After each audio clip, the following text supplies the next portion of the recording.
안녕하세요. 아부다비 목장 한선영입니다.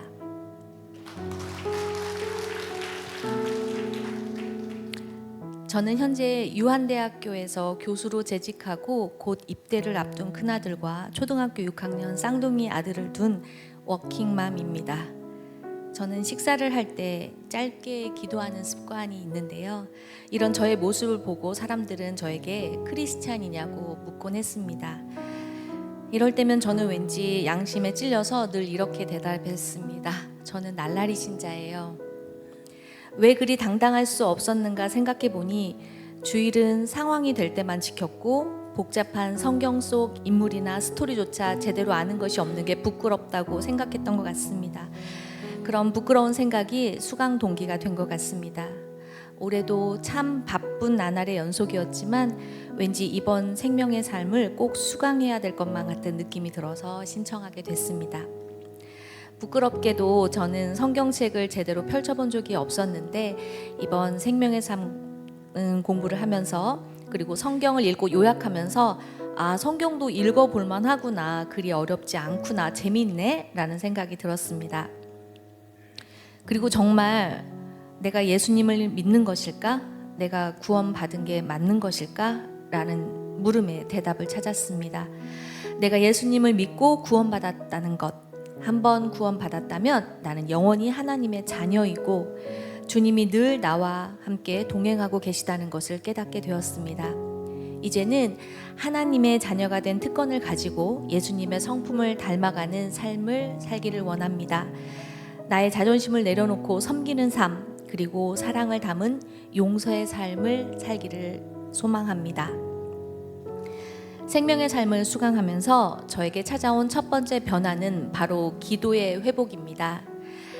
저는 대인관계에 정말 자신이 있었고 그것이 저의 장점 1순위라고 생각해 왔지만 생각해보니 시어머니와의 관계, 남편, 아들과의 관계, 저는 너무도 부족한 사람이고 아무것도 해결할 수 없다는 걸 철저히 깨달았습니다. 생명의 삶 성령 체험 시간에 저의 기도 제목은 곧 군대를 가는 아들로 정하고 기도하게 되었습니다.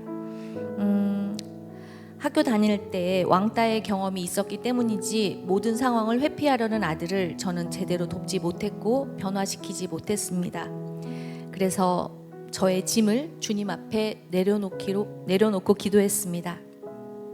주여, 제가 어떻게 하면 주님이 주신 자녀를 잘 기를 수 있을까요? 주여, 내 힘으로는 할 수 없나이다. 주님, 아들의 마음속 상처와 두려움을 치유하여 주시옵소서. 제가 할 수 없나이다. 제가 할 수 없나이다. 주께서 일하시는 줄 믿습니다. 주께서 일해 주세요. 주께 맡기오니 아들에게 평안과 감사의 마음을 주시옵소서. 기도 시간 30분을 어떻게 채울까 고민했었지만 시간이 생각보다 금방 지나가는 걸 느꼈습니다. 눈물이 무릎에 뚝뚝 떨어지고 콧물이 흘러내렸습니다.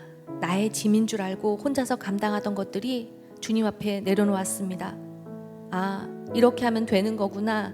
주님 앞에 나의 무거운 짐을 내려놓는다는 것이 이런 것이구나 라는 걸 느꼈습니다. 그 다음날 아침 출근길, 저는 아들에게 제가 했던 기도문을 카톡으로 써서 보내주었습니다. 아들이 감동이라고 말하더군요.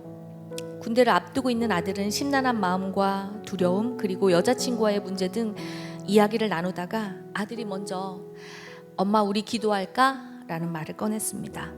아들이 먼저 기도를 하고 이어서 제가 통곡하며 기도를 했습니다. 아들이 지금은 교회를 다니지 않지만 군대에서라도 하나님을 만나는 시간이 오기를 기도하려고 합니다. 저에게 찾아온 두 번째 변화는 가족의 반응이었습니다. 저의 쌍둥이 아들은 어린이 예배에 참석하지만 예수님이 보이지 않는다, 자신은 예수님을 믿지 않는다고 말하곤 했습니다. 겨우 어르고 달래서 교회에 참석하기는 했지만 저 또한 아이들의 질문에 뭐라고 답할지 알지 못했습니다. 남편은 아무런 종교도 없으며 자신을 믿는 나신교 신자일 정도로 자아가 무척이나 강하고 단단한 사람입니다. 21살짜리 큰아들은 아빠 판박이입니다. 하지만 이번 생명의 삶 수강 기간 동안 주일 아침에 성경 요약 과제를 하고 성경 66권 목록가를 외우는 저를 보면서 남편이 예전 같았으면 저를 이상한 눈초리로 쳐다보거나 뭐 하는 짓이냐 라고 비난을 했을 텐데 이번에는 묵묵히 바라봐주는 것을 느꼈습니다. 남편은 교회 창립 기념일에 함께 교회에 출석해 주었고 이번 생명의 삶 기말 시험 예상 문제를 내달라는 저의 부탁을 들어주어 제가 암기하는 것을 도와주었습니다. 심지어 며칠 전에는 몇십 년 전 자기가 교회에 나간 적이 있을 때 외웠다던 사도신경을 거의 완벽하게 외워서 저에게 들려주는 것이었습니다. 연애와 결혼 기간 합쳐서 거의 30년 동안 저는 남편이 사도신경을 외우는 사람이라는 걸 몰랐습니다. 네, 소감문을 쓰고 있는 저에게 다가와서 하나님한테만 시간을 쓰지 말고 남편도 좀 바라보라 라고 하더군요. 그래서 냉큼 말했습니다.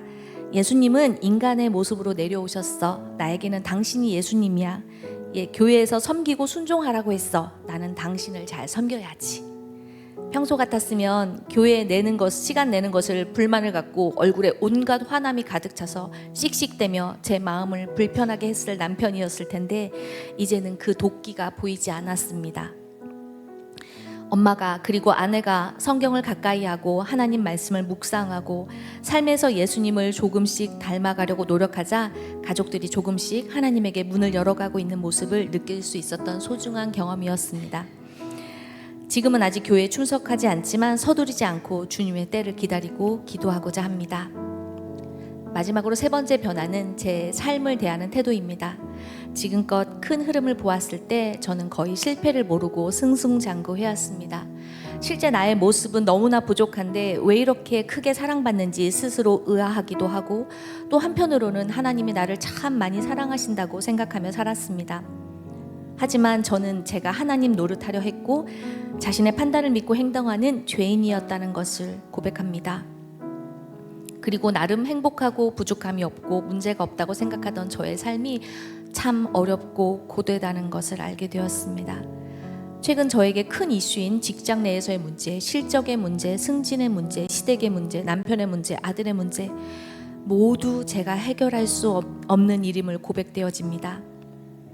제가 실적 1등으로 100점을 넘고 인센티브 1등을 했어도 부교수 승진에서 탈락되어졌습니다. 나만의 노력이 아니라 주님이 계획하신 복잡한 이해관계와 인간관계를 어떻게 하실지 또 어떻게 이 퍼즐을 맞춰 나가실지 저는 알지 못합니다. 주님을 믿고 담대하게 나아가려고 합니다. 지금까지 제가 이렇게 잘 지낼 수 있었던 것이 저만의 노력과 힘으로 온 것이 아니라 주님의 보살핌이 있었고 주님의 계획하심과 인도하심이 있었다는 것을 깨달았습니다. 그리고 저에게 주어진 축복 그리고 지금까지 제가 단련되어 온 것으로 나 개인이 아니라 주님의 영광을 나타낼 수 있길 소망합니다. 즐겁게 함께 공부할 수 있도록 좋은 에너지를 주신 생명의 삶 46기 동기분들 그리고 저를 위해 기도하며 응원해 주신 아부다비 목장의 문철수 목자님, 김현진 목녀님과 목장 식구들 그리고 주일 설교 행복의 만남 등 너무도 바쁘시고 힘든 가운데 한 영혼을 구원하고자 애쓰시는 좋은 가르침 주신 담임 목사님께도 감사 인사드립니다. 성도 여러분 하늘 복 많이 받으세요.